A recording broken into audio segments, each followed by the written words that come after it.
మాత్రే నమః. మేము ఈ హైదరాబాద్ వచ్చి 20 ఏళ్ళు దాటిపోయింది. అప్పుడు మేము ఇల్లు కొనాలని ఎంత ప్రయత్నం చేసినా మాకు ఇల్లు దొరకలేదు. మూసాపేట అమ్మవారిని, ఇక్కడ మూసాపేట అమ్మవారు అంటాము, నల్లపోచమ్మ తల్లి.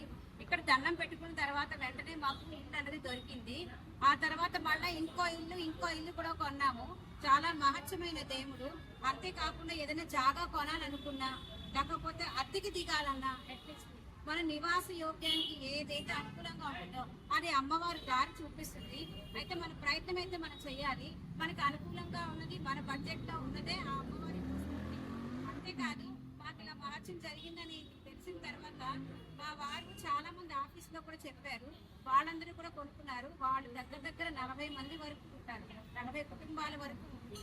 ఎదురుగుండా వాళ్ళకి చెప్పాము, వాళ్ళు ఒప్పుకున్నారు. అవును, మూసాపేట అమ్మవారి దగ్గరికి వస్తే మనకి ఇల్లు దొరుకుతుంది, ఇల్లు స్థలం దొరుకుతుంది అని కూడా వాళ్ళు కూడా చాలా గట్టిగా నమ్మారు. అందువల్ల అమ్మవారు అంటే మాకు చాలా గట్టి నమ్మకం.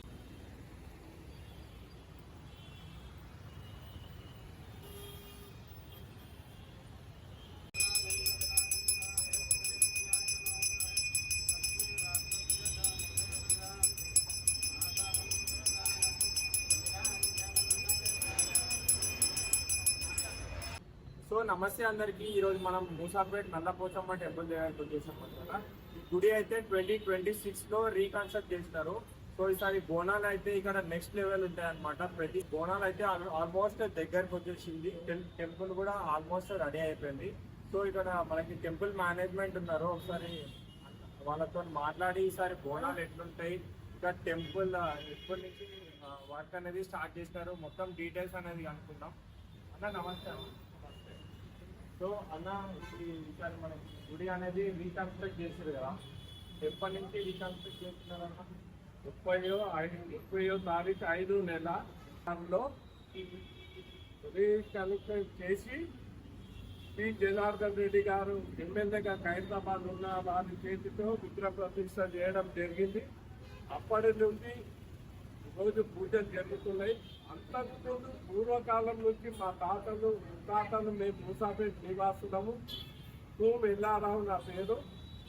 ఈ యొక్క గుడికి ఆలయ నిర్వాహక స్థాపికుల్ని అప్పుడు పి జనార్దన్ రెడ్డి గారి ఆదేశాలతో ఈ చేయమంటే పెద్దమ్మ గుడి కట్టేటప్పుడు జూబ్లీ పెద్దమ్మగా అప్పుడు ఇది నిర్మించడం జరిగింది.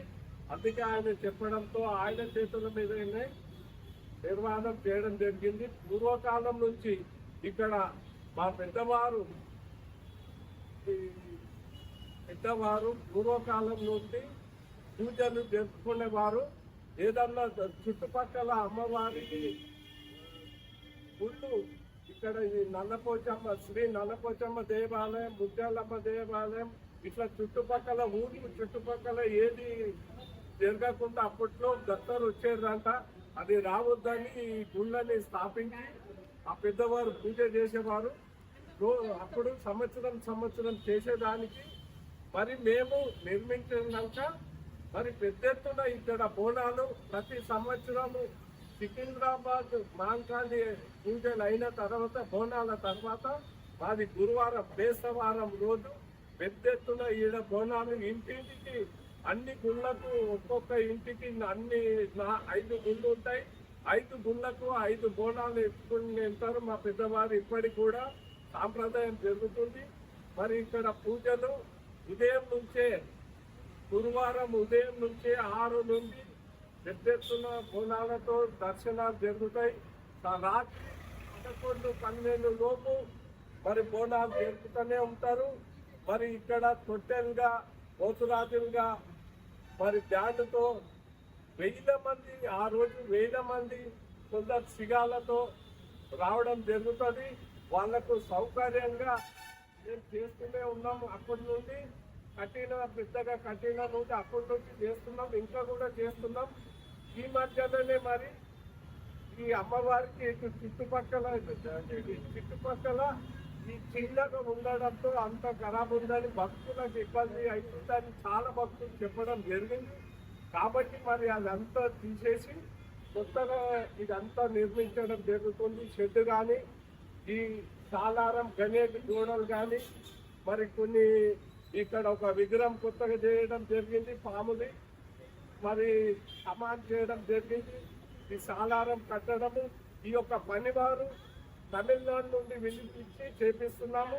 ఇప్పుడు మరి కొత్తగా రాబోయే దానికి ఇవన్నీ పూర్తి చేసి మరి పెద్ద ఎత్తున భక్తులకు స్వాగతించడానికి మేము ఇదంతా రేపు 6వ తారీఖు గురువారం వరకు మేము పూర్తి పని చేసి వాళ్లకు ప్రజలకు భక్తులకు సహకరించాలని, అందుకనే మేము దుర్గం ఇక్కడ ఉండి మరి ఇక్కడ టెంపుల్ ఇండమెంట్ అయినా మేము భక్తులుగా మేము భక్తుల కోసం మా సొంత డబ్బులతో ఖర్చు పెట్టుకుంటూ చేస్తున్నాం దాతలతో.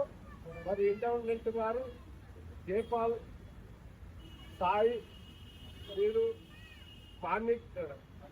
మాణిక్ ప్రభు ఈఓ గారు, మరి నాతోటి ఇక్కడ భక్తులు ఉన్నవారు అమరు సాయి కుమార్ రాహుల్. మరి గురువారం 6వ తారీఖు ఉదయం నుంచి బోనాలు. ఆగస్టు 6th మనకి బోనాలు ఆగస్టు 6th గురువారం రోజు ఉదయం నుంచి సాయంత్రం వరకు బోనాలు రాగలరు అందరం. పంతులు గారు అయితే మనతో ఉన్నారు. ఒకసారి పంతులు గారిని అడిగి తెలుసుకుందాం అనమాట నల్లపోచమ్మ గుడి హిస్టరీ కానీ ఇంకా ఎక్కువ డీటెయిల్స్ అనేది. అన్న నమస్తే అన్న. సో అన్న శరణ్యేత్రయంబకే దేవి నారాయణి నమోస్తుతే. జై శ్రీ నల్లపోచమ్మ తల్లి దేవియే నమః. ఇక్కడ ఏంటంటే ఈ అమ్మవారు మూసాపేటకి గ్రామ దేవత అన్నమాట. ఇది ఏంటంటే ఈ యొక్క మూసాపేటలో వెలిసిన గ్రామ దేవత ఈ యొక్క పోచమ్మ అమ్మవారు ఏంటంటే మనకి మూసాపేటలో పొలాల్లో వెలిసిన అమ్మవారు. విశేషంగా ఏంటంటే ఈ అమ్మవారికి ఇక్కడ నాగి చెట్టు కింద వెలిసిన అమ్మవారు మూసాపేటలో. కాబట్టి విశేషంగా ఈ మూసాపేట భక్తులందరూ కూడా ఈ వెలిసిన అమ్మవారికి ప్రతిరోజు రావడము, పూజలు చేయడము. ఆషాఢ మాసంలో ఏంటంటే విశేషంగా గురువారం నాడు బోనాల పండగ అంగరంగ వైభవంగా చేస్తాం అన్నమాట. ఈ బోనాల పండుగ. ఇంకోటి ఏంటంటే అమ్మవారికి విశేషంగా ఇక్కడ భక్తులు ఏంటంటే కళ్యాణం గురించి, సంతానం గురించి, సర్పదోషం గురించి చాలా మంది వస్తూ ఉంటారు. ఎవరైనా కానీ మనకి కళ్యాణం గురించి సంకల్పం చేసి ఏంటంటే 5 మంగళవారాలు సంకల్పం చేసి అమ్మవారికి అర్చనలు ప్రదక్షిణాలు చేసి 5వ మంగళవారం అమ్మవారు ఫలితంగా వారు ఏదైతే మనకు కోరుకుంటారో ఆ కోరికలంతా అమ్మవారు తీరుస్తారు. విశేషంగా ఇక్కడ అమ్మవారు ఏంటంటే చాలా విశేషమైన అమ్మవారు దేవత అమ్మవారు. మనం ఏంటంటే ఏదైతే మనసులో సంకల్పం చేసుకుంటామో శీఘ్రంగా అమ్మవారికి మనకు ఫలం ఇస్తారు.